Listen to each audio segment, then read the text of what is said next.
ikasegoeretara, bai? 3 ikasegoera aurkeztuko ditut. Bueno, haur hezkuntzakoarekin hasiko gara eta negua Bibaldirekin ikasegoera aukeratu dut. Yolanda Castrok egina da, eta Yolanda Castrok daka oso blog interesgarria, Los Peques de mi cole. Bueno, kasu honetan, ikasegoera WordPress baten aurkezten du. WordPress bat da pixkat arazo egoeretan oinarritutako zerbait, 4 urteko gelarako da hau, eta erronka izango da, ezagutzen joango diren pertsonaia baten izena asmatzea.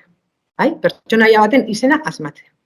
Orduan, hasiko dira, Bibaldiren negua, 4 urtaroen negua entzumenak egiten, audizioak egiten, ezta, horren inguruan hitz egiten, sentimentuak zer ekartzen diren burura, zer ez, horrekin hasiko dira, eta bapatean pertsonaia izkutu horren gutun bat iritsiko da gelara. Iristen denean gelara,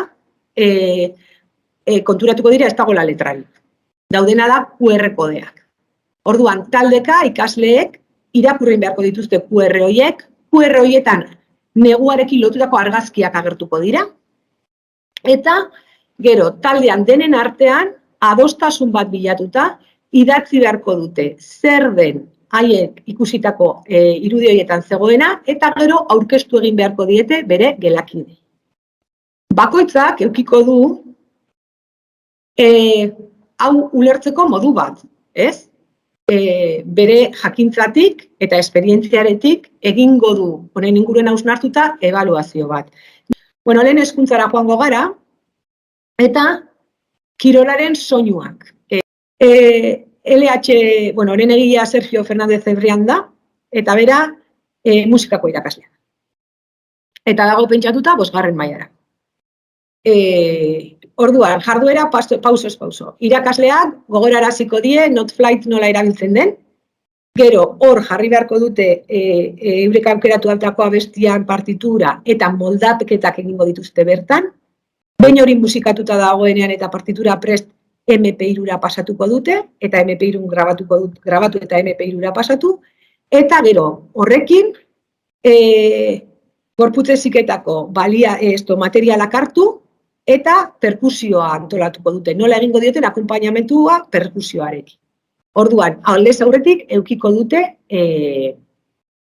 ebaluazio errubrika eta ezagutuko dituzte zeitzuk diren helburuak eta zer egin behar.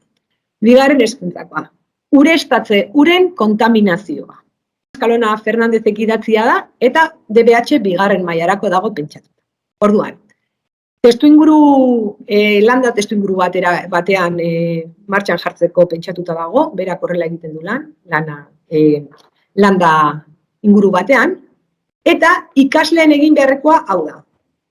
Detergenteak eta ongarriek uretan sortu dezaketen kontaminazioaz jabetzea, arazoari irtenbide bat bilatzea, eta produktu horiek eskaintzen dituzten onura berdinak, eskainiko dituzten beste produktu ekologiko bat, ekoiztea eta saltzea.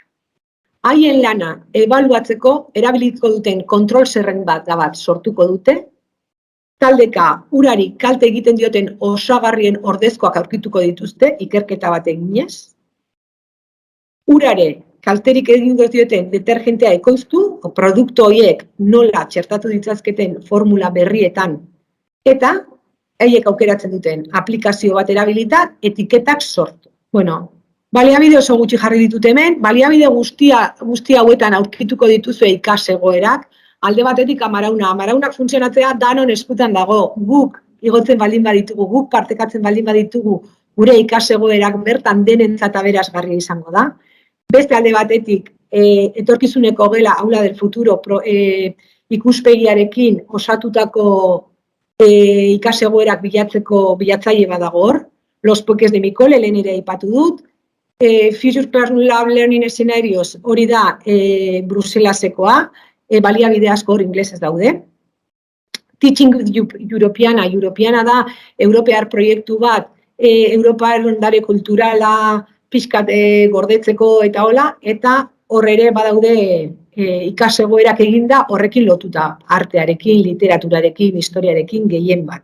Bueno, asmakizun batzukin eta, baina gehien bat horrekin da lotuta. Eta e-twinning. eTwinningen,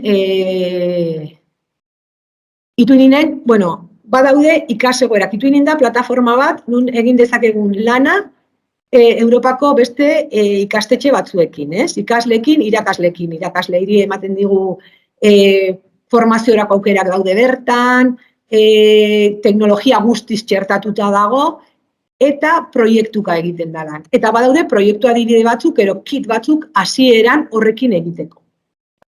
Eta bukatzeko eta laburbilduz, metodologia aktiboekin lan egiteko gure ikaslei errealitatera lotuta dauden ikas jarduera esanguratsuak, prixaekan, batzuetan ez daukitzen. Lotuta dauden ikas jarduera esanguratsuak proposatu behar dizkio. Non besteekin elkarrekintzan komunikatuko duten produktu bat ekoiztuko duten.